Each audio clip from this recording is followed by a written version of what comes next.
भिलाई क्षेत्र में एक ऐसी चोरी होती है जिसका सीसीटीवी फुटेज अगर आप देखेंगे तो आप खुद चौंक जाएंगे।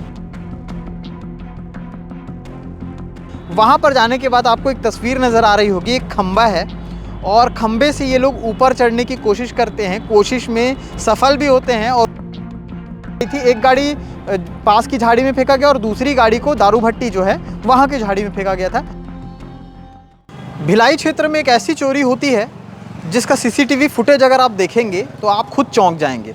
हैरान इसलिए भी होंगे क्योंकि 4 लोग आधी रात इस तरह से कूद के चोरी करते हैं। और कहाँ चोरी करते हैं वो पूरी तफ्तीश से आपको रिपोर्ट सुनाने के लिए नमस्कार, मैं सीमांत कश्यप एक बार फिर से आपके बीच हाजिर हूँ। कैमरे के पीछे सचिन भाऊ हैं और हम लोगों को ये जानकारी मिली कि 15 और 16 जनवरी की दरमियानी रात एक चोरी होती है एवीएन बजाज शोरूम जो है भिलाई में, 3 दर्शन मंदिर के ठीक सामने अपोजिट में। वहाँ पर ऊपर रखी बाइक है, उसको 4 लड़के वहाँ पर सीट जो है पीछे से जो एरिया है वहाँ से कूद करके चढ़ते हैं। खंबे में चढ़ते हुए ऊपर चढ़ते हैं, वहाँ से बाइक फेंकते हैं और करीबन 4 बाइक जहाँ तक बताई जा रही थी बाइक को फेंकते हैं और उसके बाद उस बाइक को ले जाने की पूरी कोशिश करते हैं। और उसके बाद ये सारा मामला खुलता है। जब तक खुला, जब तक लोगों को पता चला, जब तक खबरें आई, तब तक ये था कि आरोपियों को पकड़ा नहीं गया है। लेकिन अभी जो हम खबर बना रहे हैं इसमें ये सारी चीज़ें साफ़ हुई हैं कि आरोपियों को खमतरी थाना जो है वहाँ पर पकड़ा गया है। बताया ये भी जा रहा है कि रायपुर के ही बेसिकली ये लोग हैं और वहाँ पर भी इन्होंने कुछ चोरियों को कबूला है। अब आपको डिटेल में स्टोरी बताता हूँ। 3 दर्शन मंदिर के सामने जो एवीएन बजाज शोरूम है वहाँ पर रात के 12 बजे के करीब 12:40 बजे के आसपास की घटना बताई जा रही है। करीबन 15 तारीख की रात हो चुकी थी, यानी कि 16वां तारीख लग चुका था। इस दौरान 4 लड़के, एवीएन बजाज के पीछे जो एरिया है वो पूरा खाली एरिया है, जंगल जैसा एरिया है। आप लोग भी देखे होंगे, बगल में जो दारू भट्टी है और उसके साथ पूरा एरिया जो है जंगल भरा है। 4 लड़के वहाँ से आते हैं, पीछे शीट रखा हुआ था वहाँ से कूद करके शोरूम के अंदर घुसते हैं, अंदर के पीछे परिसर में घुसते हैं। वहाँ पर जाने के बाद आपको एक तस्वीर नज़र आ रही होगी, एक खंबा है और खंबे से ये लोग ऊपर चढ़ने की कोशिश करते हैं, कोशिश में सफल भी होते हैं। और ऊपर चढ़ने के बाद अब ये आपको ऊपर की तस्वीर दिखा रहे हैं। ऊपर में जिस तरह से आप तस्वीरों में देख पा रहे होंगे कि गाड़ियाँ खड़ी हैं और उस पर चढ़ के फ्लोर में जाते ही वहाँ से जो है गाड़ियों को नीचे फेंकते हैं। रात का समय था तो उस समय लोगों को इतना अंदाज़ा नहीं था कि इस तरह से चीज़ें हो सकती हैं। और ख़ासकर आधी रात को तो कोई इतना घूमता भी नहीं है सिवाय पुलिस के, लेकिन हो सकता है कि वहाँ पर पुलिस भी नहीं रही होगी। गाड़ियों को फेंकने के बाद वो लोग वहाँ से उतरते हैं। उतरने के बाद वहाँ से एक गाड़ी पास की झाड़ी में फेंका गया और दूसरी गाड़ी को दारू भट्टी जो है वहाँ की झाड़ी में फेंका गया था। बाकी 2 गाड़ियों को कनेक्ट करके ये लोग वहाँ से फ़रार हो गए थे।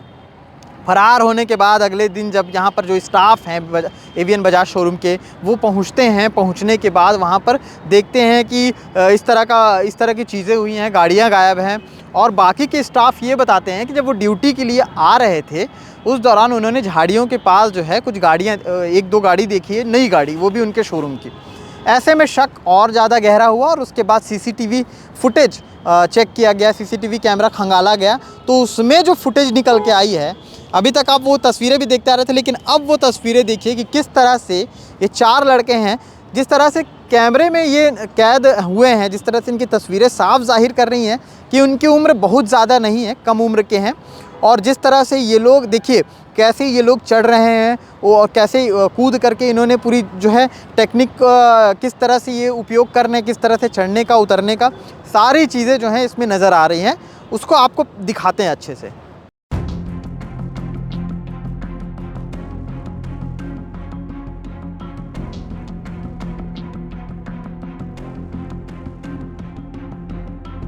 तो ये सीसीटीवी फुटेज आपने देखा। उसके बाद ये लोग यहाँ से फ़रार होते हैं, 2 गाड़ियों को वहीं छोड़ के।